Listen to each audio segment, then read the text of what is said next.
पदार्थ सचेतन हो या अचेतन, अल्प हो या बहुत, दांत कुरेदने की सीख भी जिस गृहस्थ के अधिकार में हो, उसकी आज्ञा के लिए बिना पूर्ण संयमी साधक न तो स्वयं ग्रहण करते हैं, न दूसरों को ग्रहण करने के लिए प्रेरित करते हैं, और न ग्रहण करने वालों को अनुमोदन करते हैं।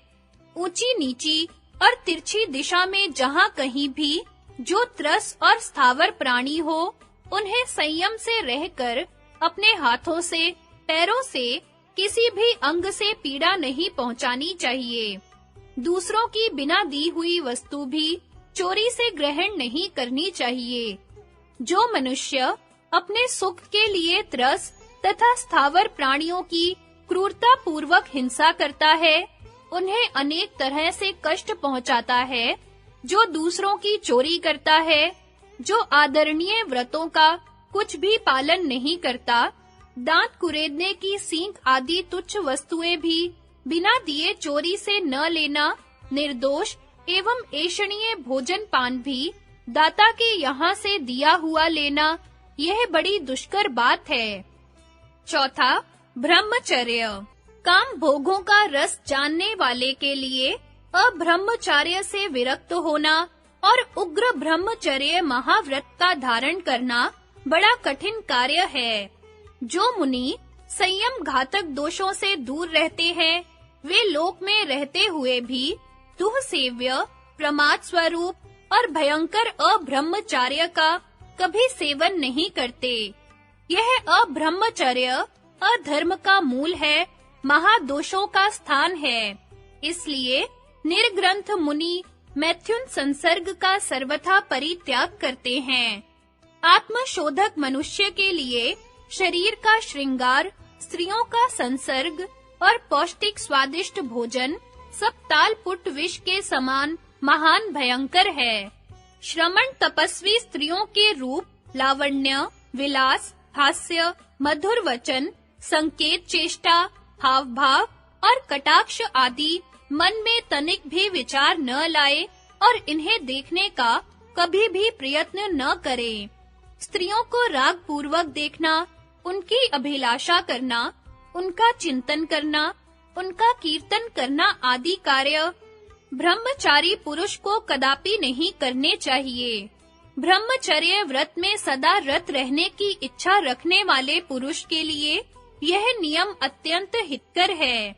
ब्रह्मचर्य में अनुरक्त भिक्षु को मन में वैषयिक आनंद पैदा करने वाली तथा काम भोग की आसक्ति बढ़ाने वाली स्त्री कथा को छोड़ देना चाहिए। ब्रह्मचर्य रत भिक्षु को न तो स्त्रियों के अंग प्रत्यंगों की सुंदर आकृति की ओर देखना चाहिए और न आंखों में विकार पैदा करने वाले हाव भावों और स्नेह भरे मीठे वचनों की ही ओर। ब्रह्मचर्य रत भिक्षु को स्त्रियों का कूजन, रोदन, गीत, हास्य, सीतकार और करुण क्रंदन सुनना छोड़ देना चाहिए। ब्रह्मचर्य रत भिक्षु को शीघ्र ही वासनावर्धक पुष्टिकारक भोजन पान का सदा के लिए परित्याग कर देना चाहिए। ब्रह्मचर्य रत स्थिर चित्त भिक्षु को संयम यात्रा के निर्वाह के लिए हमेशा धर्मानुकूल विधि से परिमित भोजन ही करना चाहिए।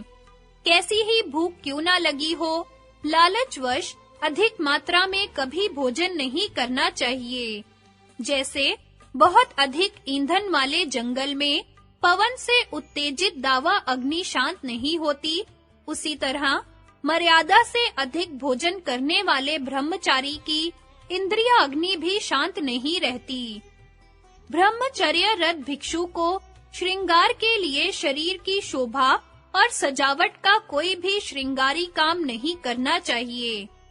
ब्रह्मचारी भिक्षु को शब्द, रूप, गंध, रस और स्पर्श इन 5 प्रकार के काम गुणों को सदा के लिए छोड़ देना चाहिए। इतना ही नहीं, जिनसे ब्रह्मचर्य में तनिक भी क्षति पहुंचने की संभावना हो, उन सब शंका स्थानों का भी उसे परित्याग कर देना चाहिए।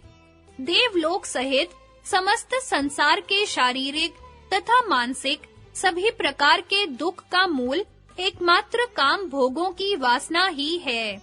जो साधक इस संबंध में वीतराग हो जाता है, वह सभी प्रकार के दुखों से छूट जाता है। उसे देव, दानव, गंधर्व, यक्ष, राक्षस और किन्नर आदि सभी नमस्कार करते हैं। यह ब्रह्मचर्य धर्म ध्रुव है, नित्य है, शाश्वत है और जिनोपदिष्ट है। इसके द्वारा पूर्व काल में कितने ही जीव सिद्ध हो गए हैं और वर्तमान में हो रहे हैं तथा भविष्य में होंगे। 5वां अपरिग्रह।